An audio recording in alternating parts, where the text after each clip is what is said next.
on sait très bien que les Congolais ne sont pas convaincus par ce discours. Il n'y a qu'à voir les commentaires sur les réseaux sociaux des Congolais de tous bords. Et d'ailleurs, ce qui est plus étonnant dans ce discours, on a souvent l'impression que l'homme qui parle vient d'arriver au pouvoir. Moi, il me renvoie toujours cette impression. On a l'impression que quand Sassou parle, il est au pouvoir depuis 2 ans, depuis 3 ans, mais en tout cas, il n'a pas fait un seul mandat. Or, vous l'avez rappelé, ce monsieur est là depuis 40 ans, plus de 40 ans. Plus de Et 40 ans plus au de pouvoir. 40 ans, il parle toujours au futur. C'est-à-dire qu'il n'y a rien de concret qu'on vous montre. On vous renvoie toujours vers le futur. Il citait Diogène, et je pense qu'il parlait de Diogène Laërce, mais moi j'ai envie de citer Nietzsche qui nous a mis en garde contre ce comportement en disant l'espoir, puisqu'on nous demande toujours de garder espoir, hein, 40 ans après, on doit garder espoir, mais Nietzsche disait que l'espoir est le pire des mots, mot M-A-U-X, c'est le pire des mots, car il prolonge la souffrance humaine. Alors, ça fait plus de 40 ans que ça soit au pouvoir, la souffrance des Congolais se prolonge. Quand est-ce que cette souffrance va s'arrêter? Eh bien, le CRC, quand le Congrès pour la Renaissance du Congo n'a pas cessé de le dire, ça s'arrêtera avec la révolution, parce qu'il n'y a pas d'autre choix que d'aller vers la révolution. Ce que Sassou Nguesso a dit, moi je renvoie les Congolais à la situation du Congo sous Youlou. Avec moins que ça, les Congolais ont fait la révolution des Trois Glorieuses, avec moins que ça. Mais aujourd'hui, c'est énorme.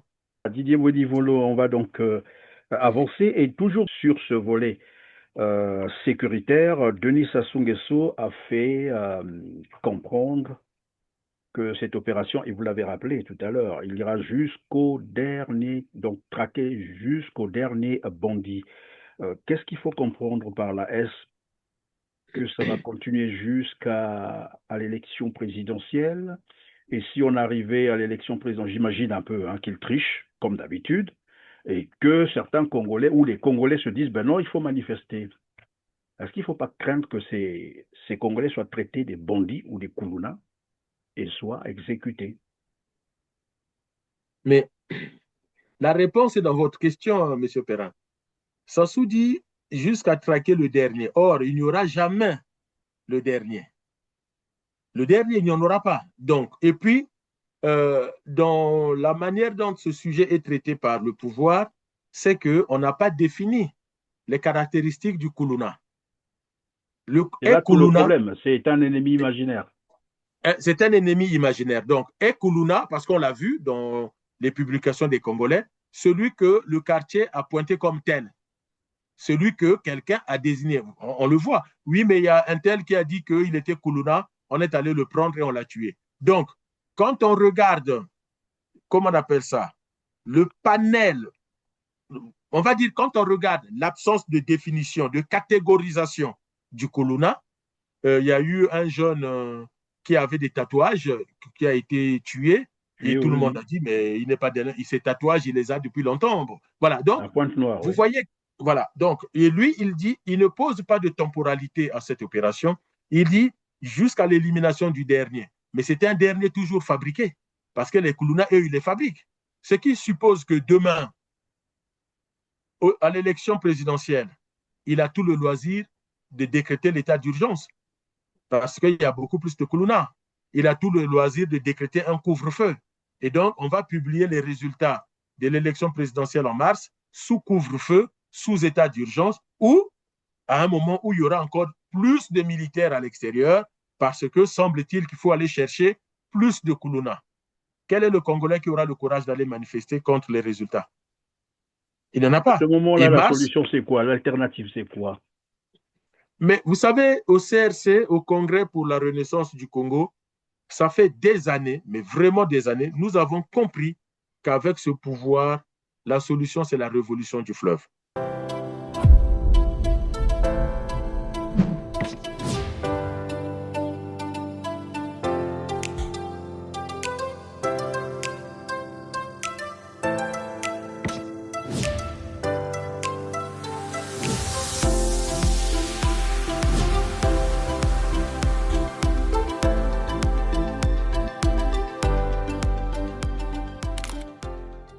Bonjour à toutes et à tous, mesdames, messieurs. Merci de suivre Droit de savoir et aussi merci de votre choix.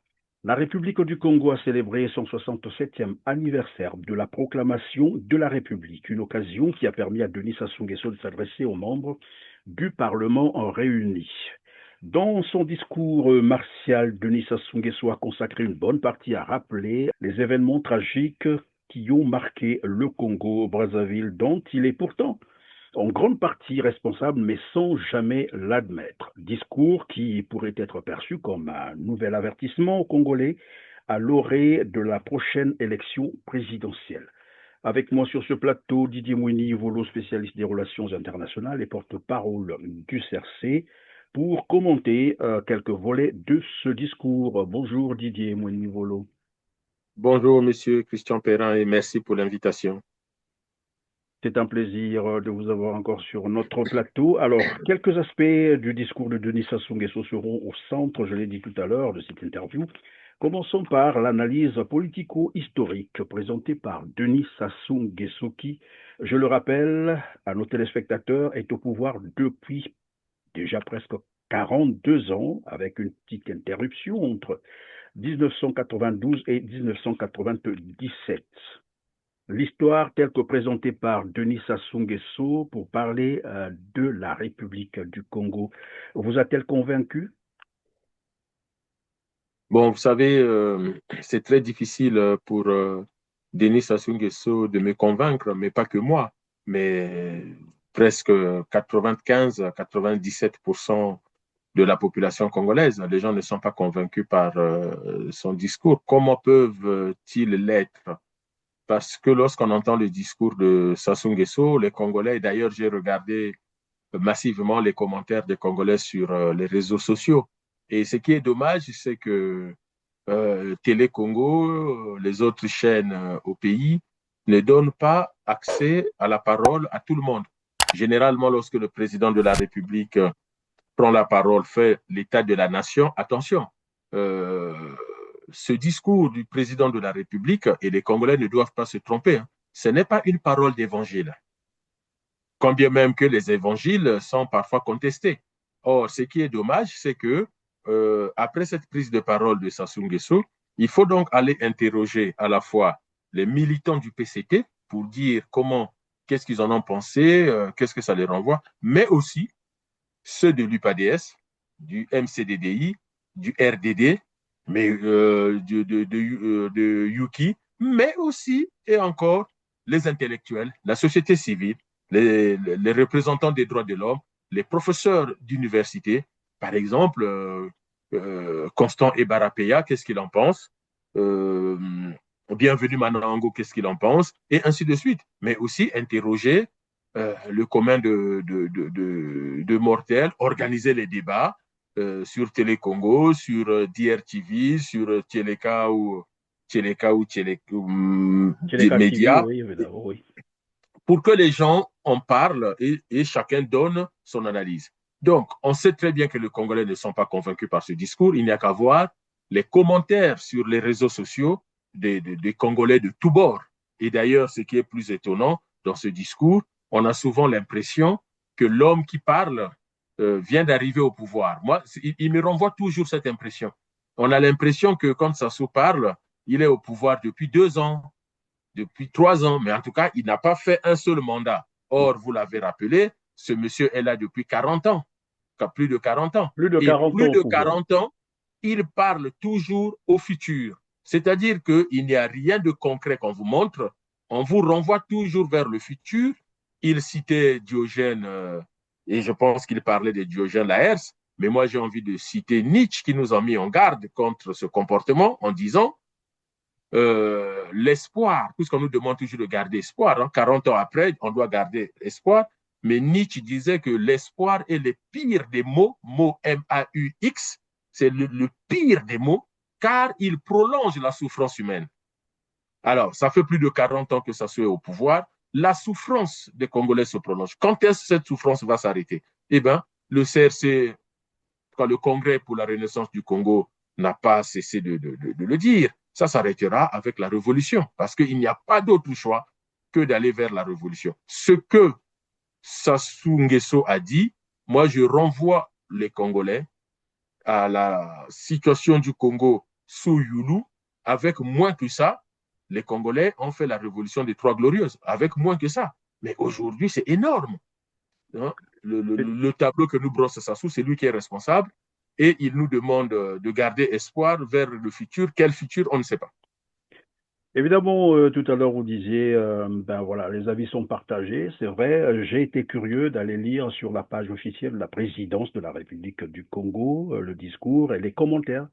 Je me suis intéressé aux commentaires, mais à 80%, les commentaires étaient négatifs, mais vraiment négatifs. Je vous parle là de la page officielle de la présidence de la République. Pour ceux qui veulent, ils peuvent aller vérifier.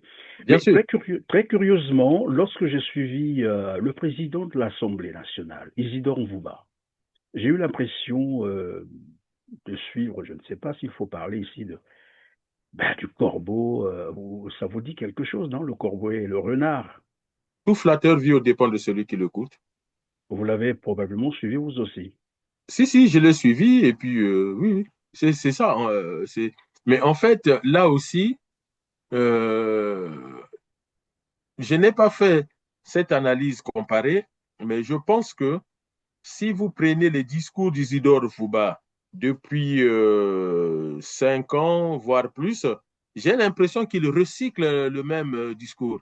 Je suis quasiment sûr, parce que quand je l'ai suivi, j'ai dit, mais j'ai l'impression qu'il avait déjà dit la même chose l'année dernière, les mêmes flatteries et autres.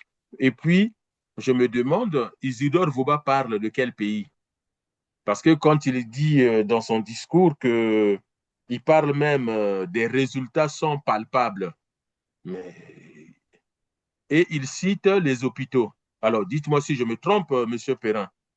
Isidore Vouba parle des résultats palpables et il cite les hôpitaux, alors que Sassou Nguesso lui-même a dit qu'il n'y a pas un seul hôpital qui a été fini. Les hôpitaux sont terminés à 70%. Vous vous rappelez, on a eu ce débat-là sur votre chaîne R7, où Oui. Sassou lui-même, il reconnaît que les hôpitaux ont été construits à hauteur de 70%. Alors, Isidore Vouba qui parle des hôpitaux, il parle de quoi? Il parle des barrages hydroélectriques. Or, une fois de plus, sur R7, nous avons eu ce débat autour de la Sénélec et les problèmes d'électricité au Congo. Alors, conclusion des courses, Mais en fait, d'ailleurs, lorsque vous parlez, pardon, de l'électricité, je ne sais pas si vous l'avez suivi à ce niveau-là, Denis Sassou Nguesso compte sur le plan Mattei pour électrifier, pour trouver des solutions au problème voilà, du courant électrique au Congo-Brazzaville. Car en 2 ans de pouvoir après, on peut continuer à compter sur les organisations internationales pour venir fournir du courant électrique aux Congolais. mais déjà, M. Perrin, je suis désolé. Il faut déjà qu'on nous explique est-ce que la Sénélec a échoué au Congo ou pas. Regardez comment on a vendu la Sénélec qui arrive au Congo. Regardez comment on l'a vendu. Une fois de plus, et j'étais un des rares sur votre chaîne, répondant à vos questions, un des rares à dire, si le Sénégal n'a pas réglé ses problèmes d'électricité, comment voulez-vous que le Sénégal vienne nous aider? Et ce monsieur qui représentait la Sénélec disant que nous sommes sortis d'affaires, donc on veut trans transporter notre expérience au Congo. Mais je le disais très bien, ils n'ont aucune expérience à transposer. Il n'y a pas d'expérience Sénégal en matière d'électricité à transposer. Le Sénégal lui-même compte sur la France et les États-Unis. Je l'ai démontré sur votre chaîne il y a quelques mois. Donc, vous voyez qu'une fois de plus, l'argent du Congo, les recettes du Congo, le Congo a un budget, hein, et donc, moi, je n'ai pas vu dans le budget du Congo pour le ministère de l'Énergie une ligne disant que c'est le Sénégal ou c'est quel organisme international qui viendra nous aider. Nous avons des budgets qui sont validés par toutes les institutions financières internationales. À quoi nous servent ces budgets si pour des projets concrets, palpables, pour paraphraser donc ce monsieur incompétent Isidore Vouba, on a besoin de l'étranger. Mais il faut déjà que Adunganda vienne expliquer en quoi lui, il n'arrive pas. Et s'il n'arrive pas, pourquoi il ne cède pas la place à d'autres qui peuvent faire mieux. Oui, mais c'est plutôt un problème parce que c'est ici qu'on recevait aussi un défenseur des droits des consommateurs qui Vous Hein? apprenez que la EKRC avait un chiffre d'affaires de 7 milliards Oui. de francs CFA mensuels. Hein? 7 milliards. C'est Mais assez. qu'est-ce qu'ils font de l'argent? C'est la question que je Le te pose. problème, c'est celui-là. Qu'est-ce que nous faisons de nos richesses, c'est-à-dire de nos comptes publics, de nos recettes publiques, pour que à chaque fois qu'on doit... Regardez bien, nous avons un budget. Le budget est voté par le Parlement, il est validé par l'Union africaine et toutes les institutions financières africaines et internationales. Mais au niveau des réalisations, ce sont toujours des organismes étrangers. Regardez, même les hôpitaux. Équiper un hôpital, c'est toujours un organisme étranger qui nous fait des dons. Mais Même quand on faire a des fait le jardins. projet, Même des pardon, jardins, on est allé signer des accords avec Paris, je crois. Il y a eu un truc la comme mairie ça de où Anne Paris, Hidalgo a promis, hein, voilà, c'est faire des ça. jardins au Congo.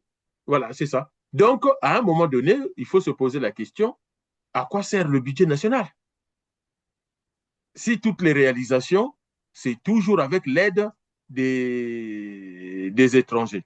Ce qui fait que ce discours, il est à la fois confus, il est touffu, il est diffus et il sonne creux. Parce que, in fine, M. Perrin, vous sortez du palais des congrès, vous avez compris quoi du Congo? Ceux qui étaient là, quand ils sortent, et moi j'ai écouté les tous parler. Il y a même une journaliste, une ancienne directrice des programmes de Télé Congo, ou une journaliste qui dit, je crois que c'est une journaliste qui dit, mais on n'a plus qu'à suivre le chemin tracé par le chef de l'État les yeux fermés. D'accord? Mais lequel? Quel programme? Lequel? Moi, je n'ai pas compris ce qu'il veut faire, avec qui, avec quoi, quand, comment. Il y a aucune organisation qui vous rassure dans ce que ça soit dit. Au contraire, ça inquiète. D'où les critiques que vous avez lues sur le site de la présidence. Mais bien Et, entendu, et et c'est ce que j'étais en train de dire tout à l'heure, et qu'est-ce qui peut donc expliquer cette déconnexion, par exemple, d'Isidore Mbouba, qui est censé être le représentant de la représentation des Congolais, qui lui dit c'est un homme de parole, Denis Sassou Nguesso est un homme de parole, il fait ce qu'il promet, lorsqu'on sait que, ici je vais rappeler, ils avaient promis les travaux de la construction du barrage Sunda début 2025. Nous allons là vers la fin de 2025. Rien n'a été fait. Et puis, Isidore Mvouba, c'est quand même un cheminot. Il sait ce qu'est devenu le chemin de fer, la voie ferrée au Congo. Et les Congolais n'ont pas d'eau, n'ont pas d'électricité. Nous l'avons dit tout à l'heure. Denis Sassou Nguesso compte sur le plan Mattei. Et tout le monde le sait, le calvaire que vivent les Congolais actuellement. Qu'est-ce qui peut bien sûr. expliquer cette déconnexion-là? Un président, un prétendu président de l'Assemblée nationale qui est déconnecté de la réalité des Congolais, alors que c'est lui qui serait bien informé et à son tour informerait certainement le président de la République. Mais vous disiez tout à l'heure que vous citiez Jean de La Fontaine, hein, le corbeau, le renard, tout flatteur vit aux dépens de celui qui l'écoute. Mais je pense qu'avec Isidore Vauban, ce qui justifie ces prises de parole, ce n'est même plus de la flatterie. Parce que quand on voit les Isidore Vauban, réécoutez-le, il vous termine tous les superlatifs au paroxysme dément du dictionnaire pour qualifier les qualités que Sassou n'a pas. En fait, à un moment donné, ce n'est même plus de la flatterie, ça devient le ridicule. Parce que, et lui, et Sassou Nguesso, et tous ceux qui applaudissent dans la salle, et tous les Congolais, ils savent très bien que les superlatifs, les capacités, les compétences qu'il attribue à Sassou, Sassou ne les a pas. Sassou ne les a pas. Et donc, ça devient de l'aliénation, de l'adoration. Et il n'y a rien de pire pour un être humain que de tomber dans l'idolâtrie. Ça suppose que Sassou dit à Isidore Vouba de jeter un de ses enfants ou sa femme par la fenêtre, il le fera. Et c'est ça qui est triste quand je vois ce monsieur. À son âge, à l'âge où on dit de l'Africain que vieillesse rime avec sagesse, mais au Congo, vieillesse rime avec aliénation, idolâtrie, bêtise, idiotie, connerie. Excusez-moi de l'expression. Si Denis Sassou Nguesso, à son âge, fait encore des enfants aux enfants de Vouba et d'Ayessa, Christelle Sassou Nguesso va trouver qui comme copine? Edgar Guesso trouvera qui comme copine? À un moment donné, la sagesse nous recommande de passer, c'est-à-dire d'assumer l'âge qu'on a, d'assumer le fait que la richesse du pays ne m'appartient pas, c'est la richesse nationale, et donc je dois la gérer dans l'intérêt de la collectivité. Est-ce que demain, Sassou, Isidore Vouba et les autres, le Pierre Ngolo, sont capables de gérer la richesse nationale dans l'intérêt de la collectivité? Est-ce que l'économie nationale, chaque Congolais, là où il est, il peut ressentir que je suis Congolais et prise en charge par l'économie nationale? Je donne des exemples très simples souvent. Les allocations rentrée scolaire, c'est une manière. Et si on ne veut pas donner l'allocation rentrée scolaire aux parents, de peur qu'ils utilisent ça pour boire, mais c'est juste, l'État paye directement les fournitures scolaires. Au Congo, il y a eu cette époque, quand Sassou partait à l'école, quand Isidore Vouba partait à l'école, M. Perrin, il trouvait tout à l'école. Les manuels Oui, mais scolaires, pendant que vous parlez de l'école, l'éducation, Denis Sassou Nguesso s'est auto-satisfait en fait de ce qu'il a inauguré, des écoles, voilà, des CEG, des collèges, et puis lycées et universités, c'est ce que j'ai cru voir. Et donc, pour Denis Sassou Nguesso, c'est une avancée majeure. Dans le même temps, on sait que les enseignants ne sont pas payés. Et généralement, c'est des enseignants, comment on les appelle, des enseignants vacataires ou enseignants vacataires, oui. Vous les appelez volontaires volontaires ou les appelés, vacataires. gens, voilà, qui souvent sont en grève et leur situation n'a jamais été réglée. Alors, c'est à ce niveau que je voulais comprendre avec vous ce que Denis Sassou Nguesso appelle par éducation. Est-ce que ce sont les bâtiments qu'on construit et ça s'arrête là? Le reste, c'est-à-dire tout le système, voilà, la prise en charge des enseignants, la qualité de l'enseignement, les programmes et tout ce qui va pour lui, c'est pas ça l'éducation, c'est plutôt les bâtiments. Une fois qu'il a installé ou alors qu'il a fait construire les bâtiments, il peut se vanter que, bon voilà, c'est fait et puis c'est positif, c'est-à-dire, comme il le dit, c'est un bilan positif en matière d'éducation. Je ne sais pas si vous vous souvenez, plusieurs fois je suis passé sur votre chaîne à votre invitation et j'ai parlé de l'état psychologique des hommes politiques. Mais que ce soit au Congo, en Afrique, en Europe, partout dans le monde, aujourd'hui, vous avez des auteurs, des spécialistes qui vous parleront de l'état psychologique de Donald Trump avec cette instabilité dans sa politique nationale comme sa politique étrangère qui renvoie à une instabilité psychique. Aujourd'hui, vous êtes bon, demain, vous êtes le méchant, après-demain, vous êtes... Voilà. Et donc, pour répondre à votre question, en parlant De l'éducation. de l'éducation nationale, en fait, Sassou, c'est la pensée magique. Vous voyez, en fait, ce que fait Isidore Vouba, ce que font les supporters du PCT et de Sassou Nguesso, on appelle ça en psychologie clinique quelque chose de la pensée magique. C'est-à-dire, il suffit que je dise une chose, ça s'est réalisé, ça s'est matérialisé. Après, c'est pour cela aussi qu'il n'ira jamais vérifier si ce que j'ai dit, ça a été fait. J'ai suivi un débat sur Tieleka où, comment on appelle, Ngolali disait oui, mais le président a pris des décisions et puis ça devait se réaliser dans 4 ans et après il s'est rendu compte que ça n'a pas été fait et il a poussé un coup de gueule. Attention, même là, ce journaliste, il ne fait pas du journalisme parce que le président s'est rendu compte 7 ans après. On fait un programme, on dit que ça va se faire, on dégage des fonds, ce qui n'est pas rendu public, et c'est ça l'amateurisme du pouvoir, c'est que les projets ne sont pas rendus publics. On entend seulement projet de construction des hôpitaux, mais qui a vu le document papier, le projet ne serait-ce que sur Internet? Mais on sait que de l'argent a été décaissé pour l'éducation nationale. Mais cet argent va où? Et demain, on ne verra plus autre chose. Pour Sassou, quand il a dit, c'est que ça s'est réalisé. C'est la parole magique. Mais ça, c'est la parole d'un enfant. Quand un enfant demande quelque chose et qu'on le lui donne, il n'est pas toujours conscient des mécanismes par lesquels le parent est passé pour acheter le produit. Il ne fait pas le lien entre papa travaille, maman travaille, il y a un salaire, après il faut aller au super. Ça, non. Il désire, on lui donne. Et donc, son désir est une réalité matérielle concrète. Ce qui fait qu'au bout de plusieurs années, quand il vient vérifier que ça ne s'est pas fait, mais en fait, il fait semblant juste de s'énerver. Mais ça, c'est les arrangements avec sa psychologie. En fait, tout ce que vous voyez de Sassou, ce sont des arrangements avec sa psychologie. Ils sont fous des Congolais. Il n'a rien à cirer que les gens partent à l'école. Je vous donne un élément, M. Perrin. Ça fait presque 3 ans, chaque mois d'octobre, le premier jour de la rentrée scolaire, moins de 10% d'enfants se présentent à l'école. École primaire, collège, lycée. Moins de 10% d'enfants se présentent à l'école chaque année depuis au moins 3 ans. Quelqu'un qui se soucie de la scolarité, de l'éducation nationale, ça peut arriver. On n'est pas parfait. Ça peut arriver une année, mais tout de suite, on corrige l'année prochaine et l'année qui suit, les années suivantes. Ça ne se répète plus jamais. Ça, c'est faux. Sassou n'est pas capable de construire les écoles comme il se doit. Vous avez le collège Nganga-Edouard, on coupe les bâtiments en deux, on crée le lycée Nganga-Edouard. Regardez ce qu'il a fait.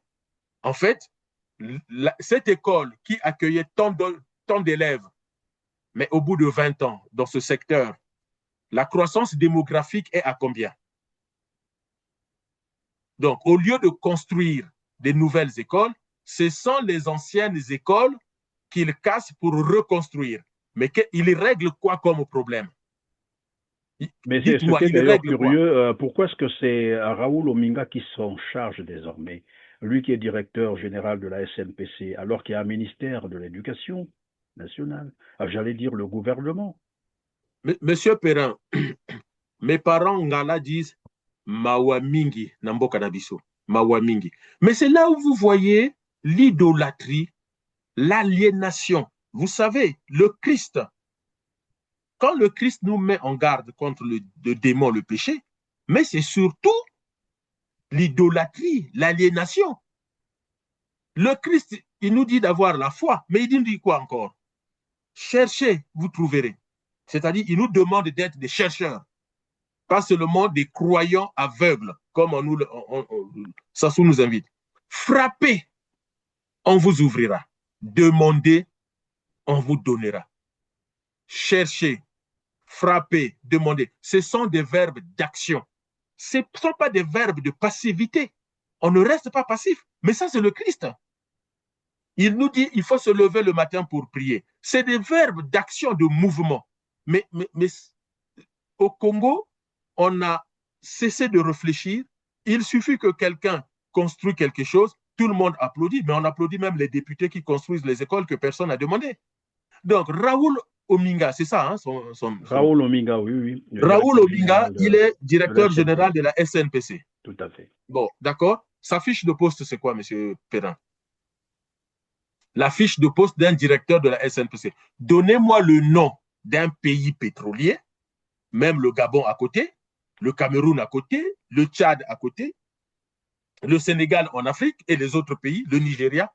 Est-ce que vous avez vu des vidéos où c'est le directeur de la société pétrolière qui va construire des écoles, à qui on remet la médaille de citoyen de Dolisie, et tout le monde va pleurer, aller voir ce que les gens ont fait à Dolisie. Ils sont allés pleurer aux pieds de Ominga pour qu'ils viennent construire les écoles à Dolisie. OK, mais arrêtons-nous 5 secondes, M. Perrin. 5 secondes.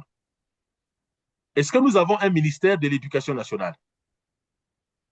Si oui, c'est quoi le rôle du ministère de l'enseignement primaire, secondaire et de l'alphabétisation, c'est-à-dire la lutte contre l'analphabétisme? Ce ministre-là fait quoi? Le ministre de l'enseignement secondaire, il fait quoi?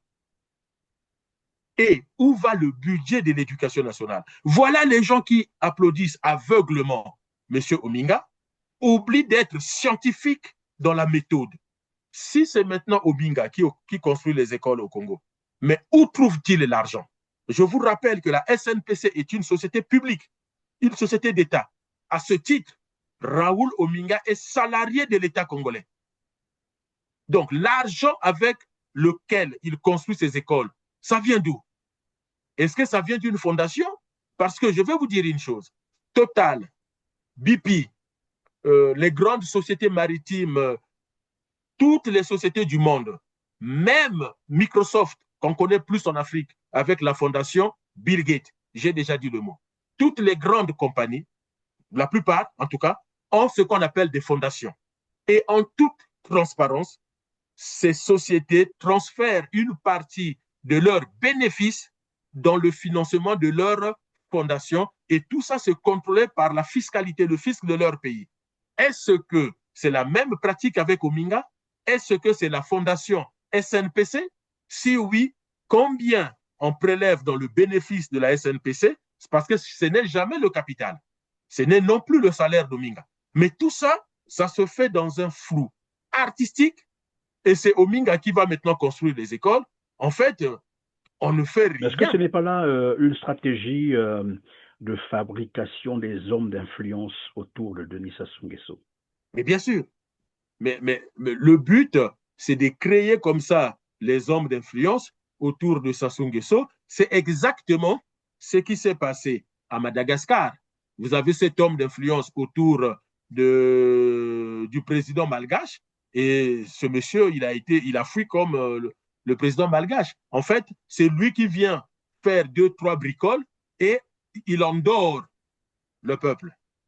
Hein, ces petites réalisations, c'est pour endormir le peuple. Ce que Sassou fait, ce n'est pas quelque chose d'extraordinaire. Pour certaines écoles, on a refait la peinture.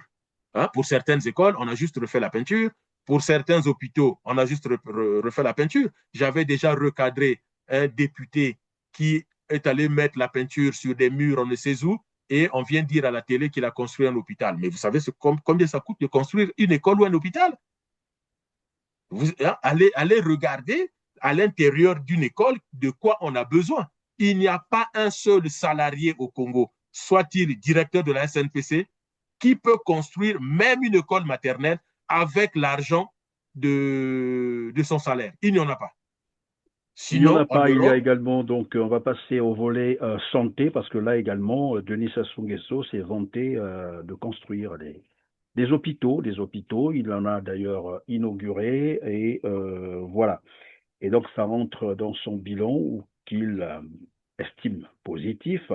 Mais ici, c'est la même question qui se pose. C'est encore un problème des bâtiments qui sont construits. Après, bon, le matériel, bien entendu, mais le personnel, le système lui-même, parce que vous nous disiez d'ailleurs c'est à Pointe-Noire, voilà. À Pointe-Noire, à l'hôpital de Luanzili, on a sorti des malades.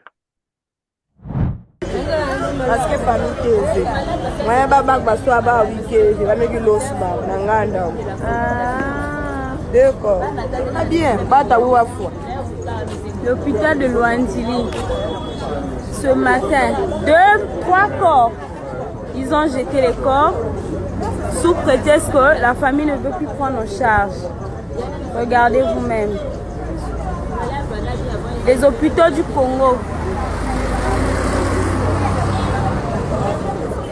Malgré les bâtiments qu'on est en train de construire, ben la santé, le système lui-même, ça ne va pas. Il y a un problème.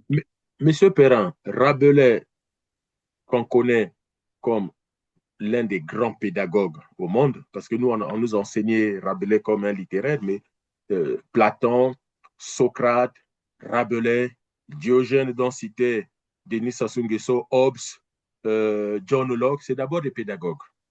Et Rabelais avait coutume de dire il mieux vaut une tête bien faite qu'une tête bien pleine.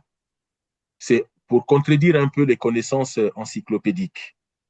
Mais soyons méthodiques, nous les Congolais, soyons vraiment méthodiques. Qui nous a dit que les hôpitaux ne sont pas terminés? C'est Sassou lui-même. Il y a quelques mois, c'est Sassou lui-même qui est venu dire l'hôpital est dans la brousse.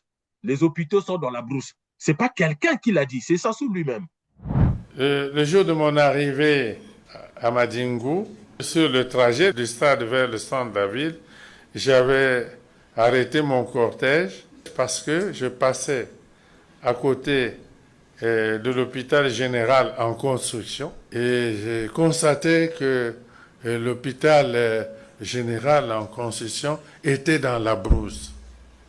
Dans la brousse. Et quand je suis à Brazzaville, je regarde la situation de ces chantiers. Nous avons lancé pour le pays 12 hôpitaux généraux, plus L'hôpital central des armées, ça fait 13. Et nous avons engagé des sommes importantes. C'est des milliards de francs CFA. Et qu'est-ce qu'il nous a dit? Il nous a dit, là, on va maintenant, au lieu de construire les 12, parce qu'on n'y est pas, et d'ailleurs les 12, il se rend compte que ça a été un flop, 8 ans après la date limite. Hein. La date Bien de livraison, c'était prévu après 2017. avoir décaissé une enveloppe de plus de 700 milliards. Voilà, et donc, c'est le flop. Et ça, c'est lui-même, et suivez-le. Il est dans la Buenza, c'est lui-même qui le dit. Il dit, maintenant, on a arrêté la réalisation de 2 hôpitaux par an. Il le dit, on est en 2025. Et donc, en 2025, on va faire un hôpital à Brazzaville et un hôpital à Pointe-Noire, je crois. Mais il se retrouve à Sibiti et on nous a montré les murs et on nous a montré l'accueil de l'hôpital. Hein. C'est un hôpital général. Le bloc opératoire, quelqu'un a vu? Est-ce que quelqu'un a vu le bloc opératoire? Est-ce que quelqu'un a vu le service des urgences? Est-ce que quelqu'un a vu le service de cardiologie, gastro-entérologie, rhumatologie, je ne sais pas moi, tous les services qui existent dans un hôpital général? Quelqu'un a vu ça? Personne. Vous avez vu une image? Nada. Vous avez vu les ambulances? Et puis, lorsque vous êtes quelqu'un qui est spécialiste en économie de santé, prenez quelqu'un qui a fait économie avec comme spécialité économie de santé. Mais un hôpital général, c'est pour soigner combien d'habitants, combien de gens? Et autour de Sibiti, quelles sont les villes pour accueillir ces malades-là? Pourquoi pas Dolisie? Et vous avez oui, mais ces malades qui partiront d'où? Parce que généralement, on passe par des centres hospitaliers. Quelles sont les données de santé publique qui nous disent que dans la Lékoumou, il y a nécessité d'implanter un hôpital général parce que voilà ce qu'on a remonté à la direction régionale de santé comme les pathologies en termes de quantité et de gravité nécessitant la construction de cet hôpital. On n'a rien vu, on n'a pas vu les ambulances, on n'a pas vu le personnel, combien de médecins qui sont... Tout ça, on ne voit pas. On fait quoi? L'idolâtrie. Et vous avez ces sages de la Lékoumou, et maintenant nous avons... Et d'ailleurs, ça fait bien. Parce que moi, on me reproche de critiquer les sages congolais à qui je ne reconnais aucune autorité de sagesse. Mais vous savez ce qui vient de se passer? Les sages de la Likwala se révoltent, demandent même le fait qu'ils veulent se détacher du Congo. Vous voyez, à chaque fois que les gens ouvriront les yeux, ils verront la réalité, toute la saleté du pouvoir de Sassou. Et donc, vous avez cette cérémonie traditionnelle avec les sages de la Lékoumou. Mais monsieur Perrin, je vais vous dire une chose, et je le dis aux Congolais, retenez-le. Moi, j'ai fait le département d'histoire. Vous avez encore les professeurs d'histoire qui sont au Congo. Vous avez des anthropologues, des ethnologues qui sont là. Monsieur Perrin, retenez une chose. Le jour où vous avez un problème, vous avez un féticheur congolais, un nganga qui vient vous voir. Et pour vous faire les gris-gris, il vous demande une monnaie, une pièce de monnaie de 100 francs. Ne donnez pas, c'est faux. Dans nos traditions, il n'y a pas un fétiche qui marche avec l'argent moderne. Il n'y a pas de lien. Donc, l'hôpital, c'est une construction moderne. Les antibiotiques, c'est au laboratoire, c'est moderne. Donc, les pratiques traditionnelles des gens de la Lékoumou, du Niari, de la Likwala ou autres, autour de l'hôpital, c'est un mensonge.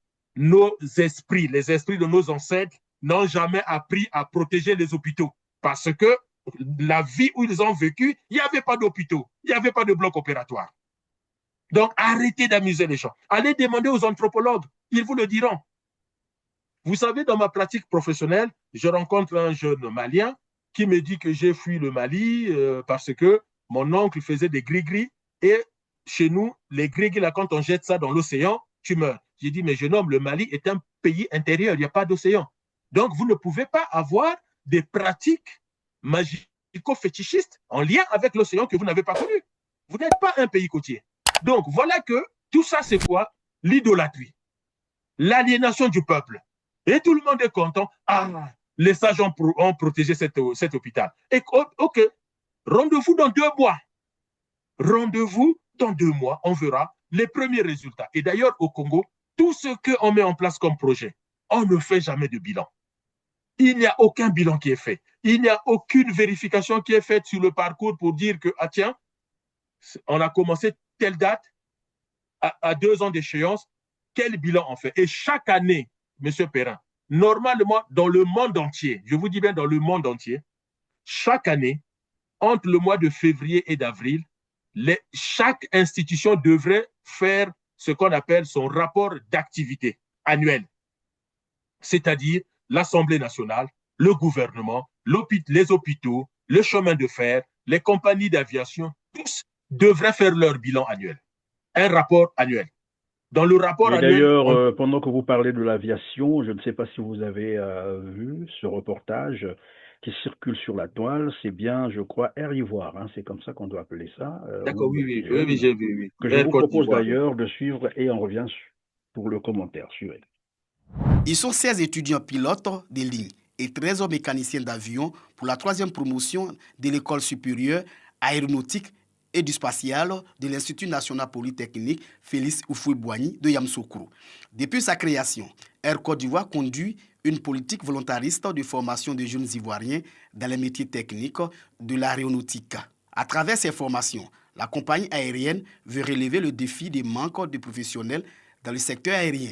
Pour Air Côte d'Ivoire, avec une flotte qui devrait passer de 14 aéronefs à 25 en 2030, le besoin en personnel navigant serait de 400, dont 200 nouveaux pilotes et 100 techniciens dédiés à la maintenance. Les jeunes recrues sont fiers de bénéficier de cette formation. J'ai choisi cette filière parce que j'ai toujours été passionnée par le secteur aéronautique et l'opportunité s'est présentée. Ce qui m'a donné aussi envie de participer au concours, c'est que c'est une formation qui est organisée en Côte d'Ivoire, par la Côte d'Ivoire et pour la Côte d'Ivoire. Je donnais à fond à l'école de vraiment travailler surtout en anglais parce que l'anglais est une langue essentielle dans le domaine de l'aéronautique.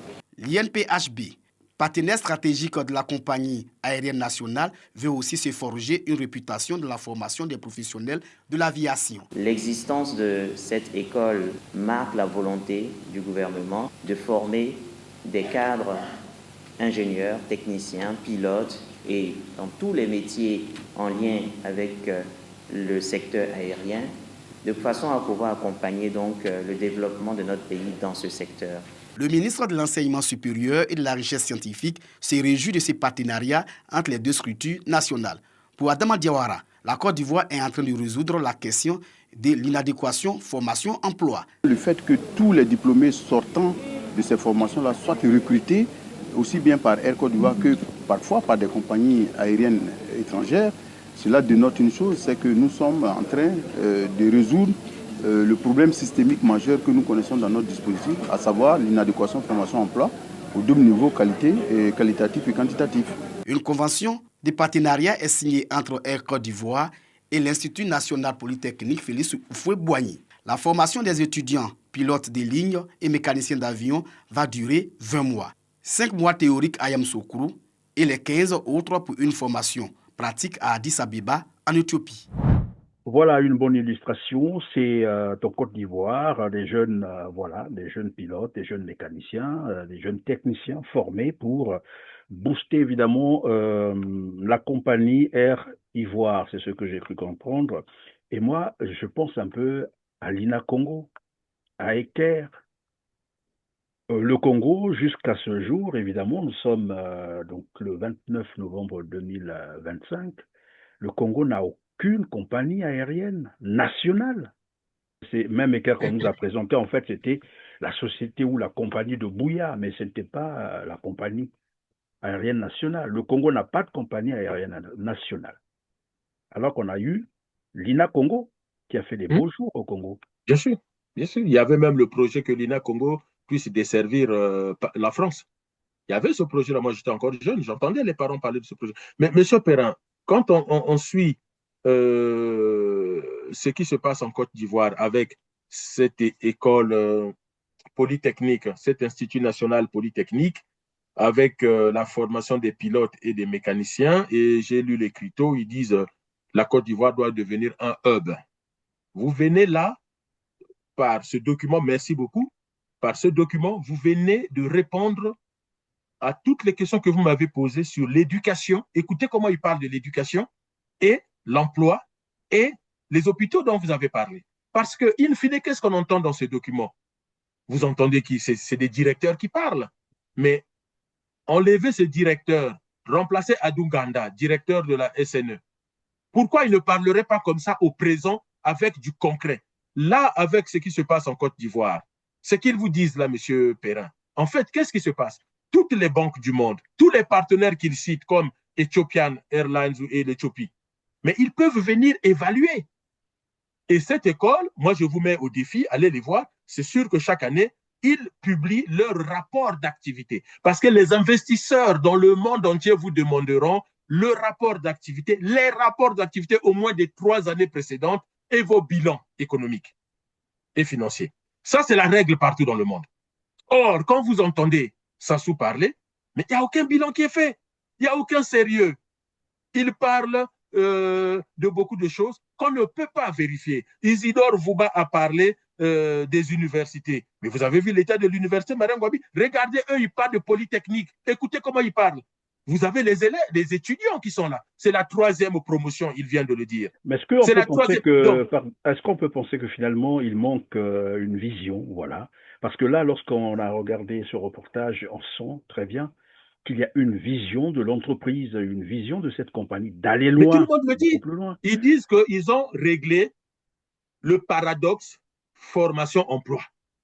Ils ont réglé le paradoxe. C'est-à-dire qu'ils vous le disent, ils donnent les chiffres, je crois, une projection de 400 pilotes et mécaniciens.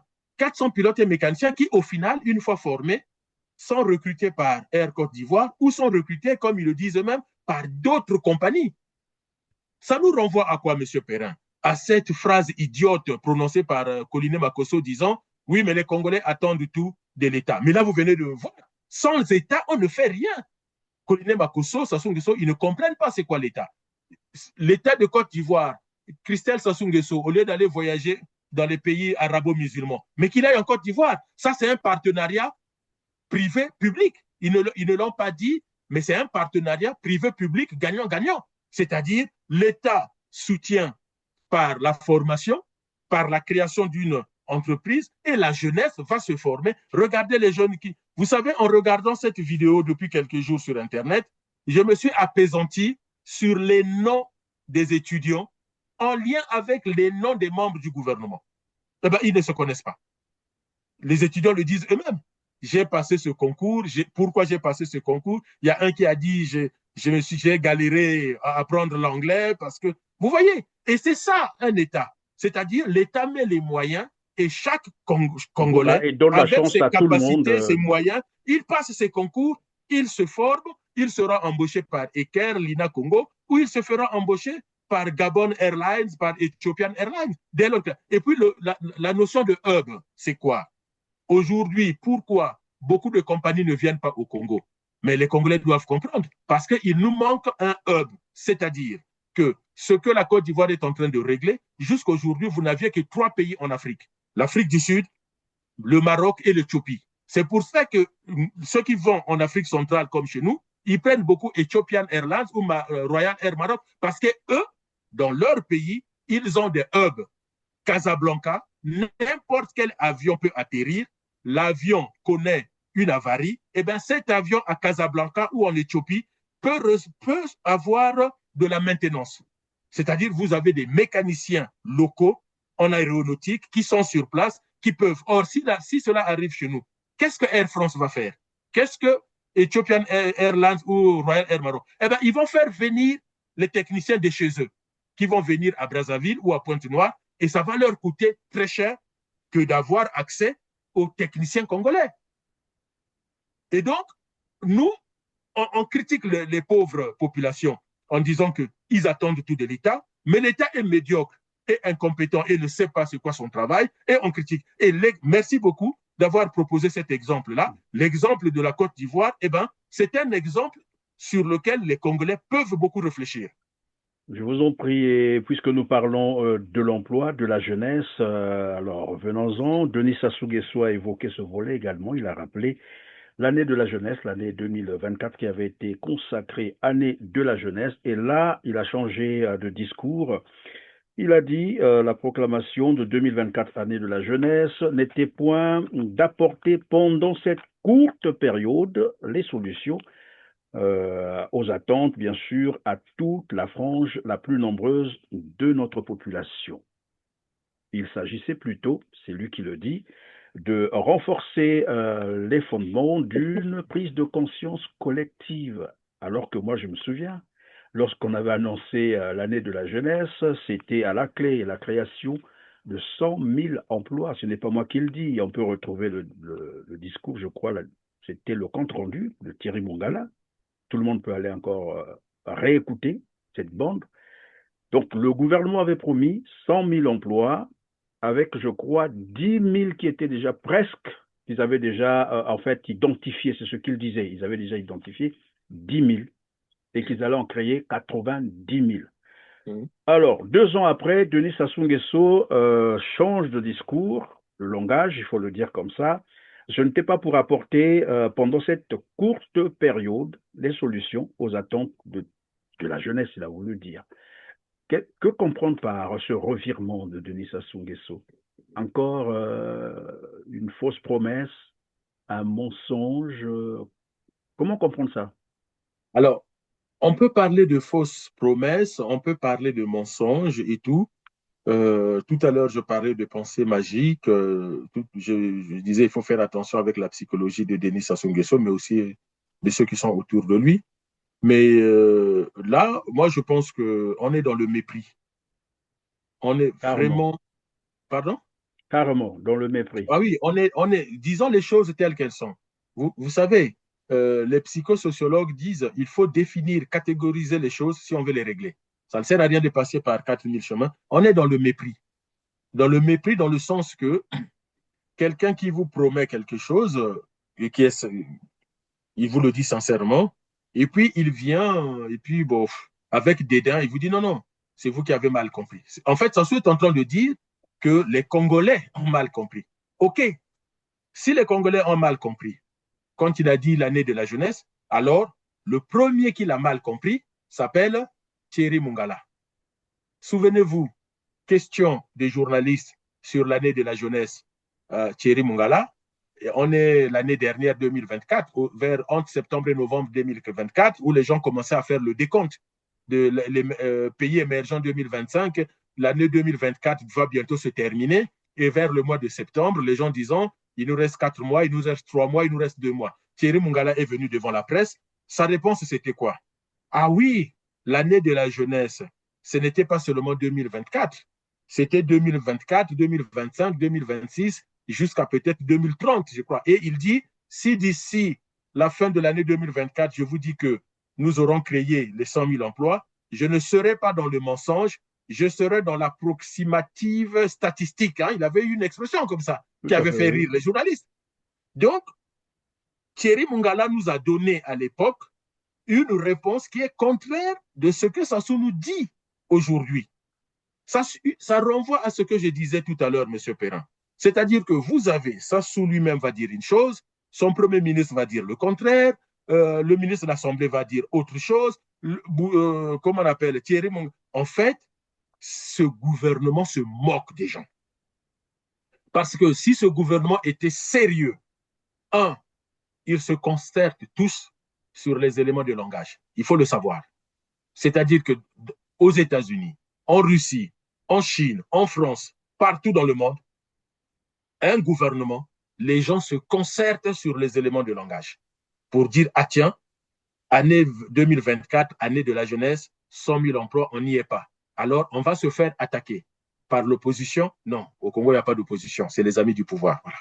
Voilà. Vous regarderez la photo finale du 28 novembre, vous comprendrez. Il y a un qui est debout à la droite du père Dieu Sassou. Voilà. Semble-t-il chef de l'opposition. Bref.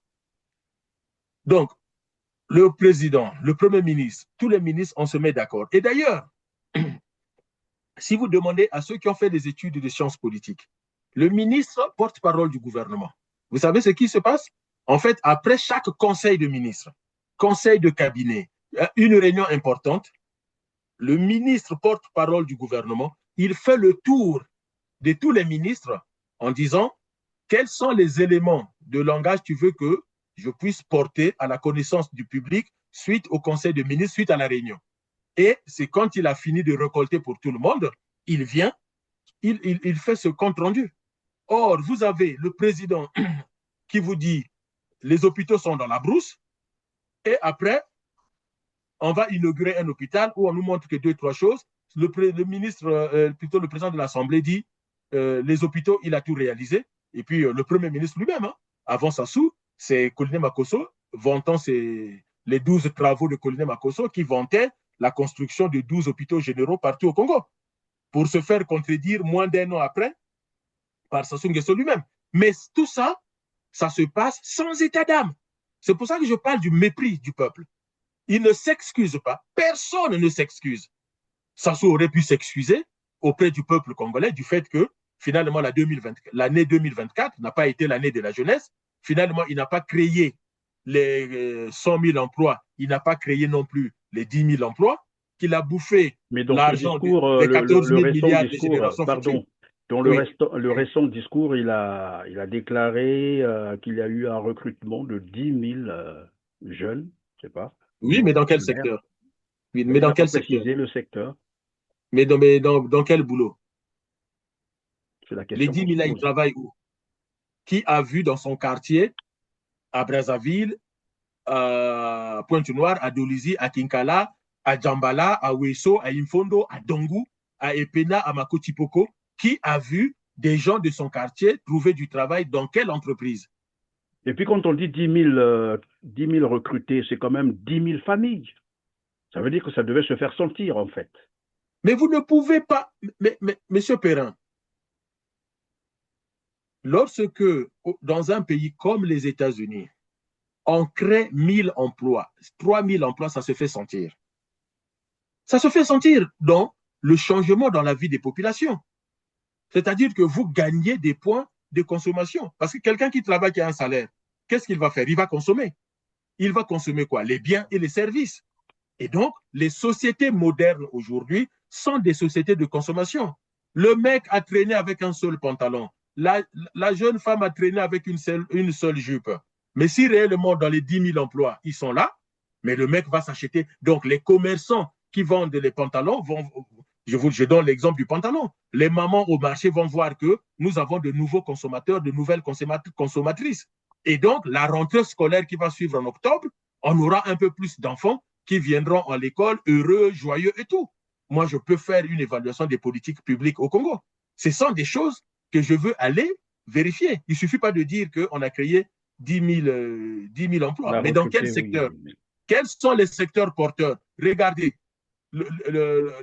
la bande que vous avez montrée sur la Côte d'Ivoire. Mais aujourd'hui, vous allez voir, ce concours va devenir un concours d'excellence, puisque les responsables, directeurs, ministres vous disent tous les diplômés trouvent du travail, soit sur place en Côte d'Ivoire, soit dans des sociétés, à l'étranger. Mais à l'étranger, pourquoi? Parce que l'Afrique manque des techniciens aéronautiques, des techniciens capables de réparer les avions, faire de la maintenance, de sorte que quand cette compagnie arrive chez vous, la compagnie est sûre qu'en cas de problème, nous trouverons quelqu'un sur place pour réparer. On peut envoyer la pièce, mais on ne déplace pas la personne est là. Si nous, on a ce genre de choses au Congo, croyez-moi, les billets d'avion vont baisser de prix. Pourquoi? Parce qu'au-delà de Air France, Ethiopian et Royal Air Maroc, beaucoup d'autres compagnies low cost vont venir parce qu'ils savent que sur place, on a un hub avec des techniciens capables de faire la maintenance de nos avions. Or, en Côte d'Ivoire, on voit, moi j'ai des amis ivoiriens, on voit, c'est pas un pays développé, ce n'est même pas un pays émergent, mais on le voit sur le chemin d'eux. Or, chez nous, on est dans la pensée magique de Sassou. Il a dit qu'il a créé 10 000 emplois et vous allez avoir des Congolais embouteillés dans l'idolâtrie. Oh, si, il a dit, alors que lui-même, qui supporte Sassou, qui est du PCT, il n'a toujours pas trouvé du travail. Les 10 000 emplois sont où? Dans les tours jumelles, 0 emploi. On a dépensé combien de milliards pour les tours jumelles? Jusqu'aujourd'hui, les tours jumelles, 0 emploi. On est allé chercher qui? On est allé chercher la chaîne hôtelière, comment on appelle? Houston, hein? Hilton, voilà. La chaîne Hilton. Hein, l'un des patrons de la chaîne hôtelière Hilton est venu au Congo parce que le Congo lui cédait la gestion des tours jumelles. Il y a des vidéos qui existent. Bon, mais il y a tout de même une Ils ont disparu. préoccupation. Quelqu'un m'a posé la question, mais si on a embauché 10 000 Congolais, et dans le même temps, dans certaines entreprises, je pense ici par exemple à la mairie de Dolisie, il y a des travailleurs qui accusent 97 mois d'arriérés de salaire. C'est un peu partout, les grèves, on les voit, bien qu'ils sont en train de les étouffer, mais presque dans la fonction publique, par exemple, c'est partout qu'il y a des grognes sociales et les grèves, comme je l'ai dit, sont étouffées, les retraités ne sont pas payés. Comment, dans ce contexte, on peut embaucher 10 000 personnes? Est-ce que ça peut s'expliquer? Mais ça ne peut pas s'expliquer. Et comme je disais tout à l'heure, quelles sont les entreprises qui vont embaucher ces 10 000? Il y a tout récemment, là, je crois qu'il y a quelques jours, vous avez par exemple les anciens salariés d'Averda qui pensaient être repris par la nouvelle société, mais comme semble-t-il que cette nouvelle société aussi a fui et qui se sont présentés au bureau du ministère. Elle a fui avec notre argent alors. Qu'est-ce que vous voulez? Et donc, ils se sont présentés dans le bureau de Juste Mundele. Et Juste Mundele qui s'est énervé en disant, mais pourquoi il vient dans mon bureau? C'est des compagnies privées, moi je n'ai rien à voir. Mais non, c'est des compagnies privées avec du financement public. Donc, l'État est responsable. C'est lui qui est allé chercher la compagnie en plus. Non, non, maintenant il dit que moi je n'ai rien à voir, c'est des compagnies privées. Oui, même si c'est une compagnie privée, mais dès lors que la compagnie intervient dans un domaine qui relève de la compétence de l'État, donc avec financement public, eh ben, l'État est obligé de surveiller que cette compagnie ne fasse pas n'importe quoi, et c'est surtout que cette compagnie ne se sauve pas avec l'argent qu'on lui a donné et de laisser les gens sur le carreau. Mais c'est normal, hein? Moi je n'en veux pas, monsieur Juste Mundele, c'est encore un incompétent qui n'a pas compris pourquoi il est ministre. Voilà. Donc c'est ça. Et donc, cette histoire de 10 000 emplois, il faut toujours avoir en tête l'élection présidentielle de mars 2026, où Sassou est en train d'essayer comme ça d'éteindre des possibles départs de feu. Parce que si les gens avalent cette pilule, comme quoi il a créé 10 000 emplois, les gens vont dire, et il dira, bon, si je suis réélu, je vais encore créer 30 000 emplois. Non, il faut avoir la rigueur mathématique. Il faut avoir la rigueur mécanique. Il faut un débat entre les hommes politiques, du pouvoir, de l'opposition, opposition radicale ou pas, ce n'est pas mon problème, et la société civile et le monde de l'entreprise. Vous avez au Congo le patron des patrons. Donc, on peut le prendre, on prend les hommes politiques qui sont là. Moi, j'admire deux personnes où je trouve qu'ils ont des arguments vraiment sérieux. C'est Constant Ebarapeya et comment on appelle, Vivien Manangou. Mettez-les, mais mettez Constant Ebarapeya et Vivien Manangou en face des responsables du PCT et en face du patronat autour des 10 000 emplois créés, lesquels, où, comment. Quelles sont ces sociétés-là? Et quels ont été les projets de création de ces emplois? Si ce n'est pas, comme dit Constant Ebarapeya, aujourd'hui, c'est gouverné par embuscade. Hein, voilà, c'est ce que Ebarapeya dit. Et il a raison. C'est-à-dire qu'on va trouver des sujets comme ça parce qu'on a peur de mars 2026. C'est ça le problème du gouvernement aujourd'hui. C'est la panique. C'est la panique, Didier Wodi-Volo, nous sommes presque à la fin de l'heure. On va aborder les deux derniers volets.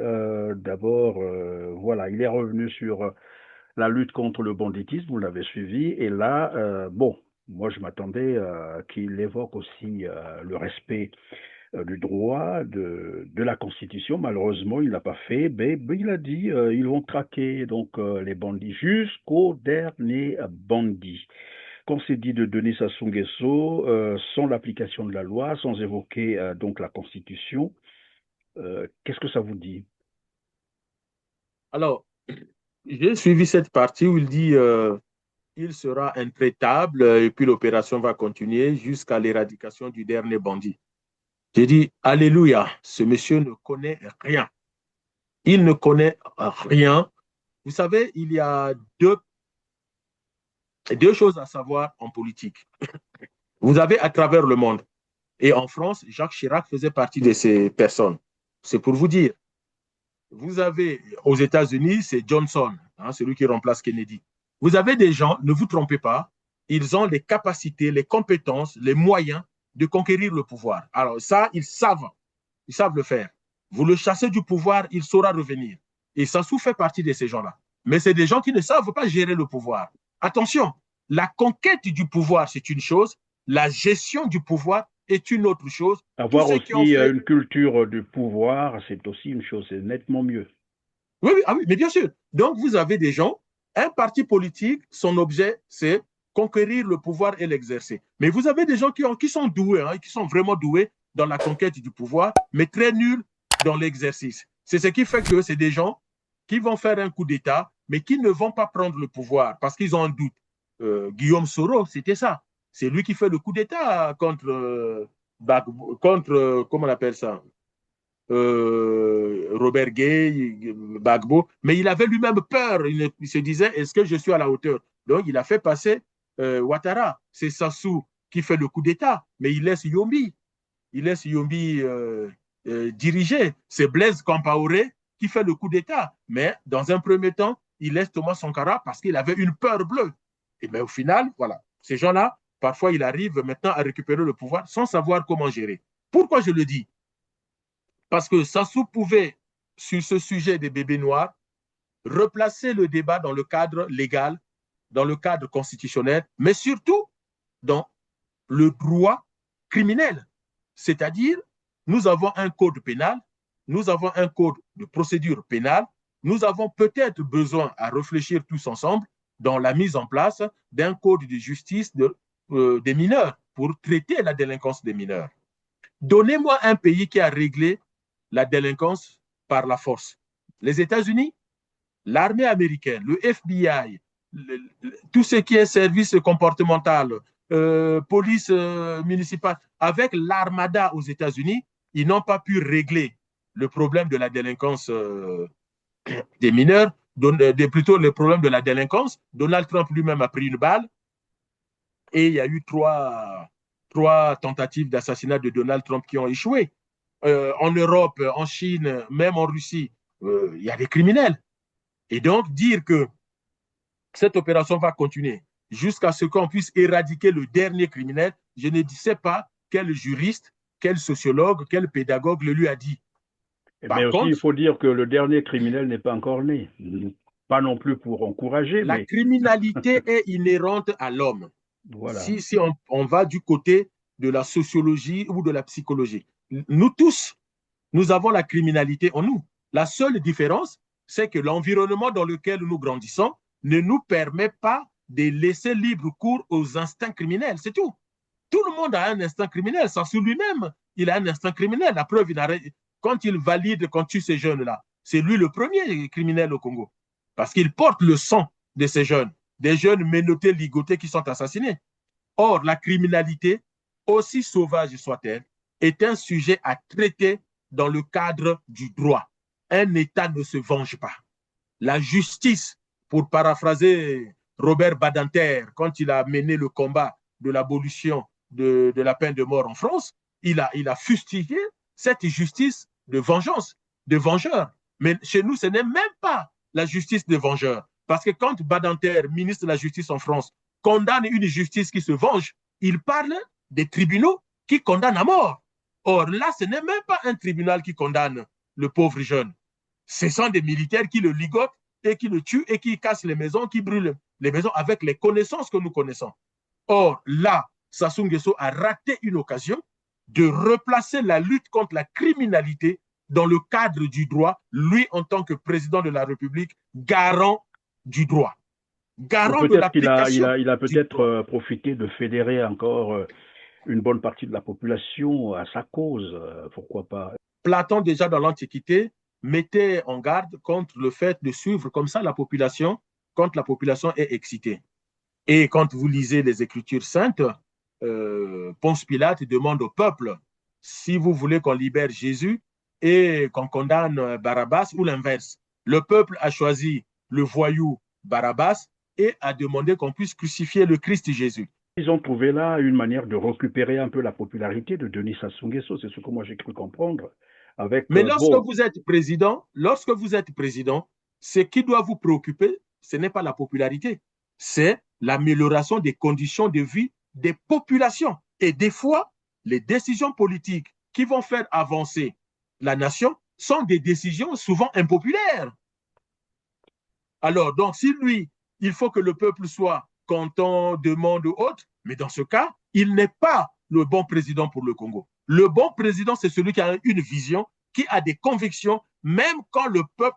Monsieur Perrin, vous savez que quand François Mitterrand commence cette question d'abolition de Badinter, lorsqu'il lance son projet d'abolir la peine de mort, Mitterrand, président, est contre. Mitterrand, candidat, est déjà contre. Mais aujourd'hui, le symbole de la justice française, c'est quoi aujourd'hui?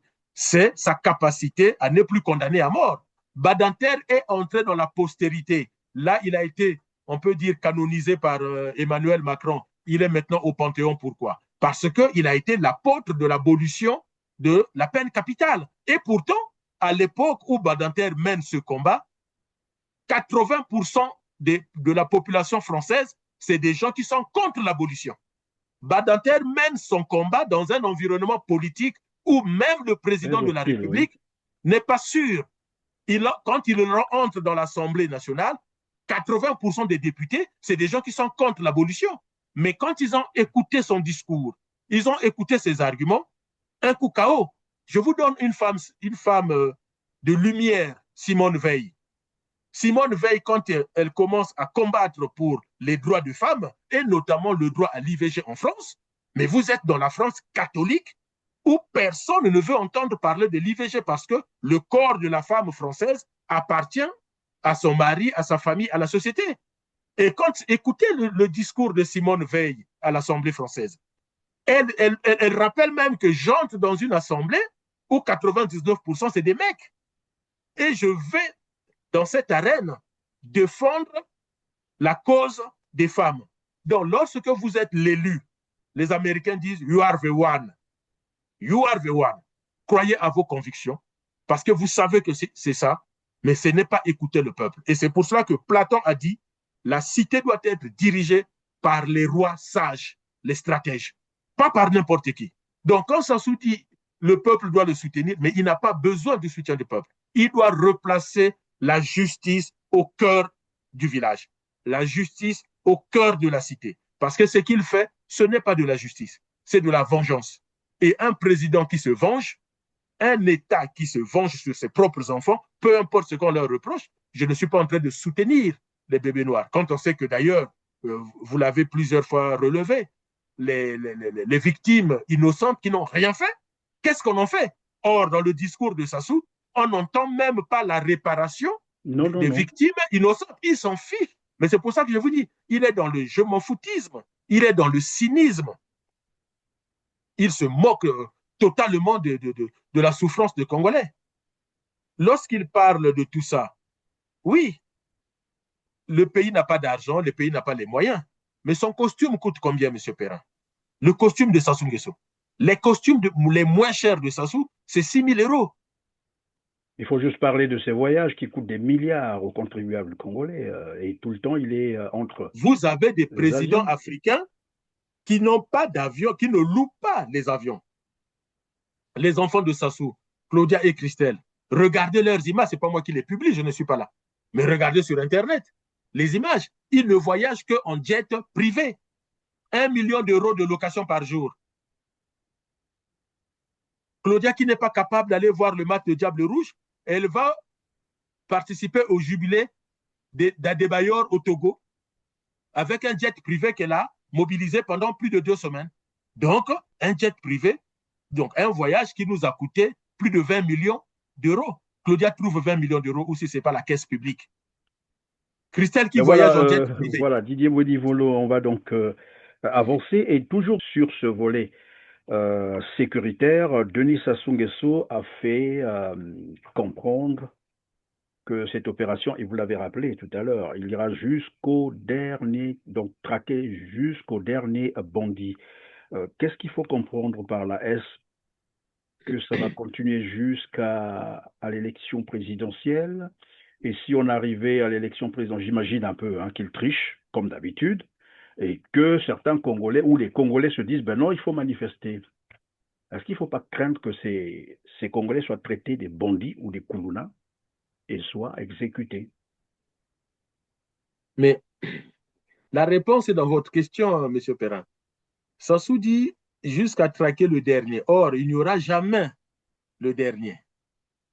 Le dernier, il n'y en aura pas. Donc, et puis, dans la manière dont ce sujet est traité par le pouvoir, c'est qu'on n'a pas défini les caractéristiques du koulouna. C'est là tout le problème, c'est un ennemi imaginaire. C'est un ennemi imaginaire. Donc, koulouna, parce qu'on l'a vu dans les publications des Congolais, celui que le quartier a pointé comme tel.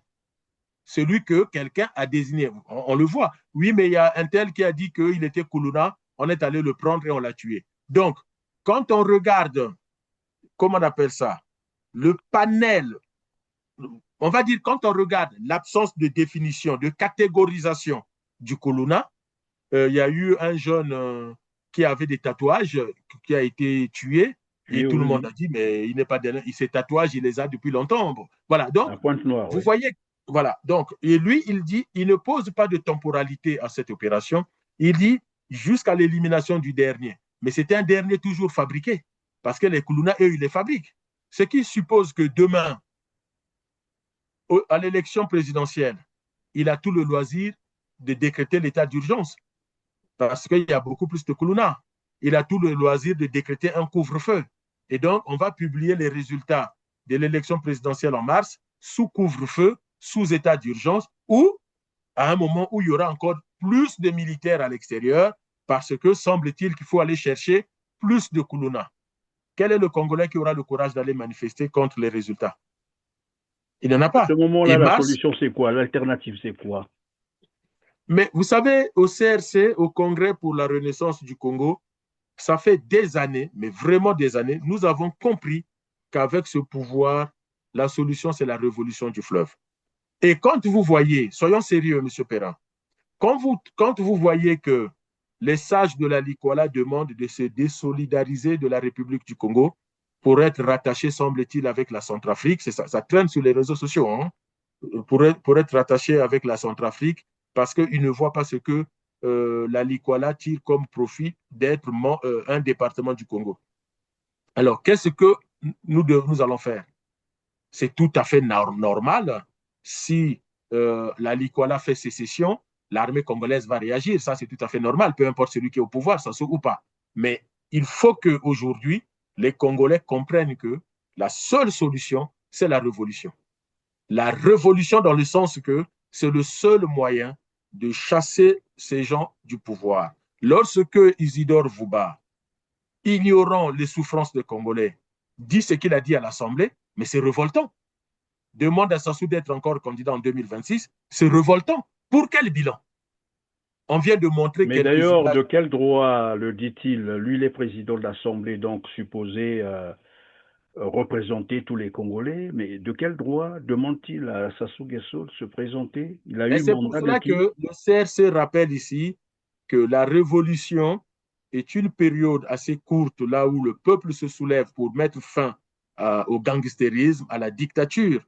Moi, j'ai vu les images de ces Congolais qui dansent quand Sassou passe, qui vont manifester pour Sassou, et à côté, les images du fils d'Isidore Vouba avec les amis du PCT en train de manger. Ils ont laissé fuiter une parole. Ah, mais tu es sûr que sur les réseaux sociaux, ça ne va pas nous créer des problèmes? Vous voyez, Talayi Nwake Diangombe, il y a Beto Kaka Bikola. Franklin Boukaka l'a chanté dans les années 60. Monokona Bango, c'est Yangombe, Oye Yabiso Kaka Yandunda. Et c'est triste. Soit les Congolais se soulèvent. Évidemment, les morts seront les martyrs de demain, parce qu'une révolution, c'est comme ça. Mais Sassou est en train de les tuer. C'est la seule solution pour que la révolution mette en place une assemblée qui est vraiment populaire et des dirigeants qui sont là dans l'intérêt des Congolais. Le Congo a suffisamment d'argent pour se relever de cette situation-là, à condition d'avoir des dirigeants panafricains, des dirigeants vraiment avec le sentiment national qui fait que le moindre centime qui entre sera dépensé dans l'intérêt de population. Et ces Congolais-là, ils existent. Hein. Au Congo, il y en a. Moi, je vois de plus en plus les Congolais au Congo même prendre la parole. Et ça me rassure de dire, tiens, il y a encore des gens, des jeunes, qui savent que demain, il faut que les choses changent. Donc, Bien la entendu révolution que... du fleuve, la révolution nationale, c'est la seule voie pour sortir de cette situation. Mais avec Sassou, ses amis, sa famille, non, on n'y arrivera pas. Voilà, nous sommes donc à la fin de cette émission. Je vais vous laisser conclure sur cette question. C'est le sport, évidemment. Vous avez certainement aussi appris que Hugues Ngolondele, c'est le ministre des Sports, a maille à partir avec les binationaux. Et je me posais la question de savoir qu'est-ce que les binationaux ont fait lorsqu'on sait qu'au gouvernement congolais, ils sont nombreux. Je crois que c'est presque la majorité. La majorité des membres du gouvernement sont des binationaux. En fait, lorsque vous entendez tout le gouvernement hein, et lorsque vous entendez M. Hugues Ngolondele parler, il n'y a pas de projet. Il n'y a pas de projet, il n'y a pas de stratégie, il n'y a rien. Comment voulez-vous qu'un pays comme le nôtre, on ne soit même pas capable de garantir on n'a même pas des championnats nationaux. Il n'y a pas de championnat national au Congo. Et donc, ce ne sont pas les binationaux qui sont responsables de l'absence du championnat. Monsieur Hugues Ngolondele doit déjà, et le président de la fédération, doivent expliquer aux Congolais pourquoi il n'y a plus de championnat chez nous. Le Congo a eu quand même des grands clubs qui allaient en compétition sur le plan africain. Ne serait-ce que, et puis les clubs congolais, c'était entre Brazzaville et Pointe-Noire, c'est-à-dire de Brazzaville jusqu'à Pointe-Noire. Il y avait une équipe à Bouanza, ou des équipes à Dolisie. Comment entre Brazzaville et Pointe-Noire, là où vous avez tous les moyens de transport nécessaires, on n'arrive pas à faire vivre un championnat national? Et Hugues Ngolondele s'attaque aux binationaux. Mais les binationaux, mais nous ne sommes pas les seuls à avoir les binationaux dans nos clubs. Et puis, quand il refuse en disant que ce n'est pas du patriotisme quand on vient jouer pour son pays et qu'on demande de l'argent, qu'il me donne le nom d'un seul pays où les joueurs viennent jouer gratuitement sans recevoir des primes. Comment s'appelle ce pays-là? Ce pays n'existe pas, M. Perrin. Je dis juste aux Congolais, attention, à chaque fois qu'un club congolais, RDC, marocain, camerounais, les clubs qui jouent les compétitions africaines, les Coupes d'Afrique des clubs, ces clubs-là, on verse de l'argent pour les compétitions auxquelles les clubs participent. Quand l'équipe nationale, que ce soit les Diables Rouges, Maroc, France, États-Unis, joue les matchs internationaux, préparation Coupe du Monde, préparation Coupe d'Afrique et autres, il y a une cotation qui est faite. À la fin, la CAF, la FIFA verse de l'argent.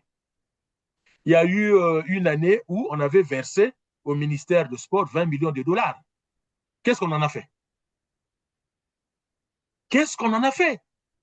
Le président de la FECOFOOT, il reçoit bien son salaire.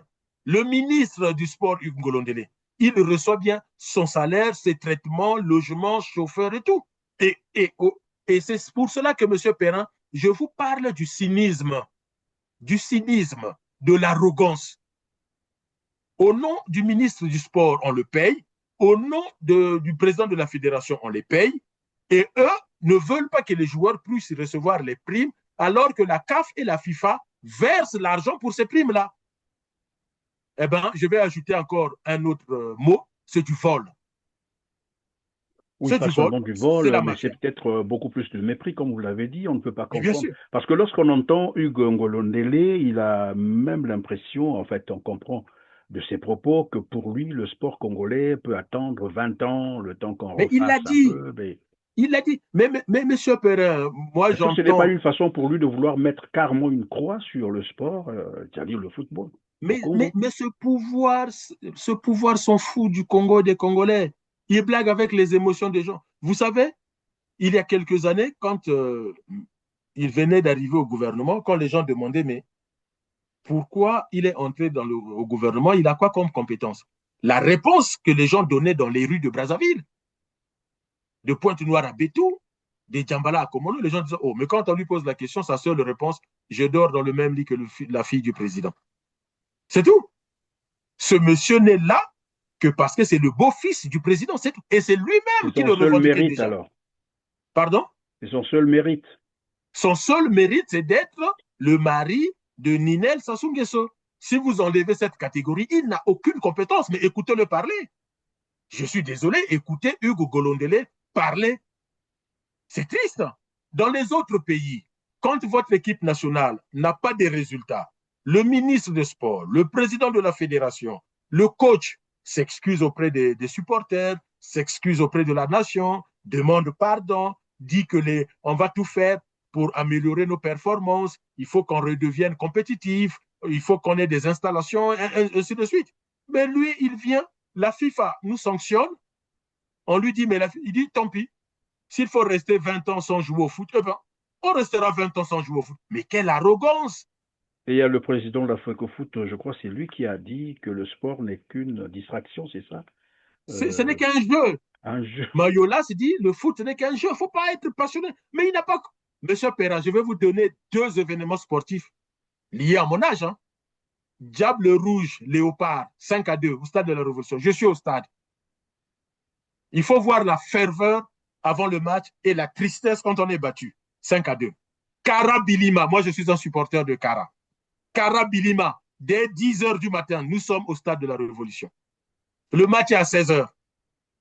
Je me souviens encore de ma grande sœur qui me dit, oh, mais tu ne vas pas manger? Je dis, non, non, non, c'est secondaire. Et quand Bolantseke nous cloue le bec, on nous bat 1-0. Et puis on fera 1-1, je crois, à Kinshasa. Mais il faut voir la ferveur. Mais Hugo Golondele ne sait pas c'est quoi le sport, peu importe le type de sport. Moi, je suis fan de la Formule 1. J'ai aimé Lewis Hamilton. Bon, ces derniers temps, je suis très peu. Depuis qu'ils ont mis ça sur Canal, une chaîne payante. Mais Lewis Hamilton, Barrichello, moi, j'étais devant ma télévision et j'ai joué au boule. Mais je pense que ça peut se comprendre. Hein, dès lors qu'ils pensent que c'est juste une distraction, bon, tout est dit. Pour eux, le sport, ben, c'est une distraction, donc on peut ils même... Ils se moquent des Congolais, ils s'en foutent des sportifs congolais, alors que le sport, c'est toute une économie.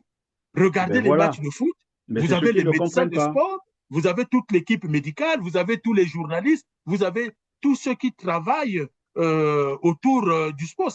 Mais le sport, c'est créateur d'emplois. Et tous les sports, c'est créateur d'emplois. Donc, il y a familles qui se nourrissent du sport, voilà. Et ça, c'est vrai. Le même pouvoir vous dit, il faut diversifier l'économie congolaise. On ne peut pas dépendre seulement du pétrole. C'est Sassou qui a fait chanter à Mangungu Clay, Poto Kanissa après pétrole. Mais l'après-pétrole, c'est quoi? En fait, nous avons des jeunes, leur passion, c'est le sport. Que ce soit les arts martiaux, l'athlétisme, le foot, le hand, le basket, le tennis. Mais il faut des dirigeants qui permettent à toutes ces compétences d'éclore. La grande révolution que le CRC appelle de tous ses voeux, c'est la révolution qui va libérer la pensée au Congo. Pour que les Congolais fassent preuve de la pensée pensante bien pensée et que chacun dans son domaine, l'agriculture, le commerce, le sport, les loisirs, la culture. Oui, mais il n'y a qu'à prendre l'exemple en Europe. Les clubs de football sont devenus des entreprises, des grandes entreprises qui participent à l'économie du pays. Mais les joueurs de foot, mais qui a sorti sa famille de la misère? C'est Zidane. Il y a un numéro spécial qui était sorti, un numéro du journal L'équipe sur Zidane. Zidane a sorti ses frères et sœurs, mais aussi ses amis. Zidane a des business là où il positionne ses amis qui vont faire des BTS dans tel ou tel domaine et puis ils vont travailler pour lui. Mais c'est tout à fait normal. C'est tout à fait normal. Donc, imaginez que Bifouma, demain, il excelle et qu'il vient investir pour un centre de formation au Congo. C'est ce que font les Sadio Mané. C'est ce que font les sportifs ouest-africains. Pourquoi vous avez une pluie des sportifs ouest-africains en Europe? Mais parce que les sportifs ouest-africains ont des écoles de foot dans leur pays où ils vont détecter les talents et ce sont eux qui permettent à ces talents-là de regagner l'Europe. Et parmi ces talents, vous avez qui? Les frères Touré, Yaya Touré et Kolo Touré. Vous avez Sadio Mané, qui sont passés dans les Sadio Mané sont passés dans ces écoles-là.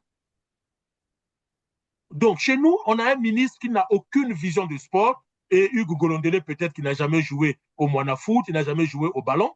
C'est pour cela que, bon voilà, on est dirigé par les gens, mais vraiment qui se moquent, mais vraiment se moquent des gens qui sont arrogants et qui pensent que parce que, bon, ils traînent dans les caleçons du président de la République, ils peuvent parler aux gens n'importe comment. Mais non, les Bifouma ou les binationaux, mais ils ont mérité. Monsieur Perrin, vous savez qu'est-ce que ça fait d'être titulaire, même seulement s'asseoir au banc d'un club européen? Ce que vous voyez des Bifouma, on a eu ça avec les Ndomba, les géomètres, avec les Kouka Matins, avec les François Pelé. Mais vous savez ce que ça vaut d'avoir cette place-là? Mais ça veut dire que les gens ont travaillé dur. Ben, au Congo, on n'aime pas les gens qui travaillent dur. Au Congo, il faut faire la politique. Les gens plaisantent, M. Perrin. Quand vous regardez sur Facebook, quelqu'un il parle, il fait un commentaire, demandez-lui, tu habites où? Non, non, je suis en France, tu fais quoi? Je suis médecin, je suis chirurgien. Mais M. Perrin, il faut le respecter. Vous croyez que c'est facile pour un Congolais, un Africain, d'être chirurgien en Europe, ou aux États-Unis, ou au Canada? Vous croyez que c'est facile pour un Africain, un Congolais, qui vous dit, mais moi, je suis chef de service dans telle ou telle boîte, je suis directeur dans telle ou telle boîte. Mais ici, on passe des entretiens d'embauche. Tu dois faire la démonstration que tu mérites d'être là. Quand le mec vous dit, ça fait 5 ans, ça fait 10 ans, je suis dans les fonctions de direction, mais il faut le respecter. Il faut le respecter. Et quand il vient, il vous explique comment les choses doivent fonctionner. Ah oui, vous avez quitté le pays très loin. Mais le FMI, c'est au pays. Quand on va chercher le FMI est au pays. Quand on va chercher tel think tank en Europe pour nous aider dans tel... Mais on connaît très bien les réalités du Congo, même si on n'est pas au Congo. Les gens se trompent. Non, mais ils n'ont pas encore intégré la dimension universelle. Il faut le dire comme ça. Mais le bien monde sûr. interconnecté. Ils ont l'impression qu'on vit encore au beau vieux temps où...